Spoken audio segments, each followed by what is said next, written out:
Live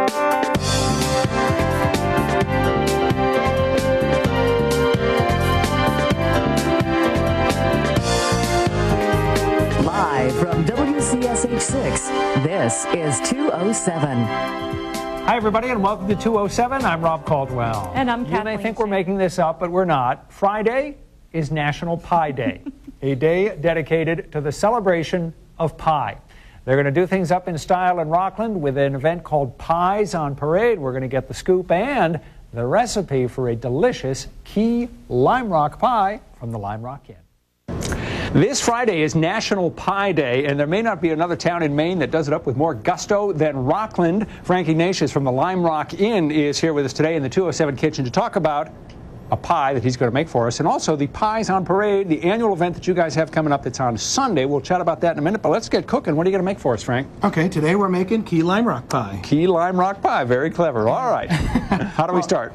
We start with a cup of ground vanilla wafers, and then a quarter cup of ground granola, just simple granola, rolled oats and brown sugar. Okay. And to that we're going to add 5 tablespoons. I've already taken the liberty of melting the butter. Okay. And kind of get that in the pan there you want the crust mixture just to be able to so it's combined enough so that all the granules kind of get a little wet. So once you get the ingredients here combined enough so that they're all just a little wet and you can tell they've kind of darkened up a bit, then you just need to get them into your pie pan. Right. And that's just a simple toss. And then you want to press it into the pan just so it firms up a little before you put it in the oven to cook for just a few minutes. Here's the little secret that, that behind the scenes things that they never tell you. I find this is a process that your fingers work very well. Then this will go into a 350-degree preheated oven for about 5 minutes. And through the magic of television, when what it's you come done, up with, it'll be ready like that. You can see it started to brown a little on the edges, and it's a little bit more firm. If you're going to make a real key lime pie, you have to use key limes, which are the small ones. These are not the standard limes that you buy in the store, right? Correct. So, what do you do with them? Well, to start, to get the flavor sort of infused throughout the custard part of the pie, you want to get some zest, because all the flavor, with citrus is in the colored part of the zest. Yeah. Right. So I'm going to take the zest from roughly 3 of these limes, which will be the equivalent of about a teaspoon of zest. Okay.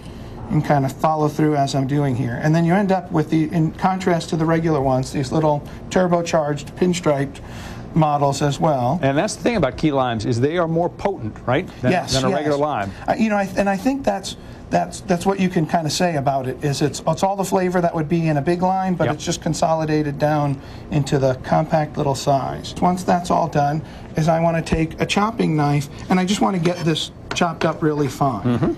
And so I'm just going to run a knife through it, several different angles. What you end up with is a little more coarse, because then it adds a little burst of flavor as you go along. So once this is chopped up, you're going to put it in your mixer with 3 egg yolks, and you're going to turn it on high for 5 minutes. And you're going to mix the yolks and the zest alone for 5 minutes. Turn that off, flip your beater up, and you're going to add a can of sweetened condensed milk. Got it. You're going to put the beater back down again, go for another 3 minutes with that whole mixture combined. And once you're there, that gets us to the process we're at now. To the final step, you're going to want to add some juice. The lime juice. And I have found that these handheld juicers are the greatest way to get a little, get the fresh juice out and get it out expeditiously. Right.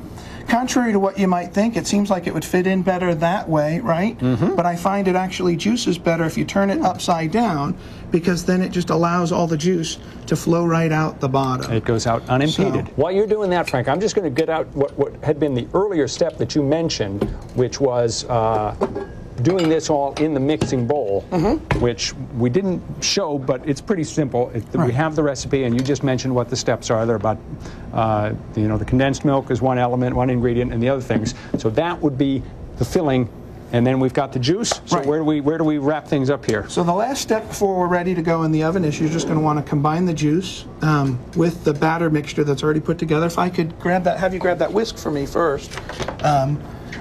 You could either do this in the mixer, or I'm just, for the purposes of television here, I'm just going to do a quick whisk, save us on the noise pollution. While you're whisking, I just want to mention what's happening with Pies on Parade on Sunday. What the deal is that you get to go around to about a half dozen different inns in Rockland, and they all have different pies. They range from pizza pie to chicken pot pie to the more traditional dessert pies, such as this, right? Yeah, and this year, all new this year in the event, we are adding 6 local restaurants, and we'll have a circling trolley car to drive you from each location. So not only can you just sample all over, but you can get transportation in between the locations. How's that looking? Is that about ready to go into our crust? Yes, just enough that the juice is combined into the filling mixture, and then we're ready to go in. You want to do the honors? Sure. Since you're there? So we'll just pour that in, and then that would go in the oven for how long?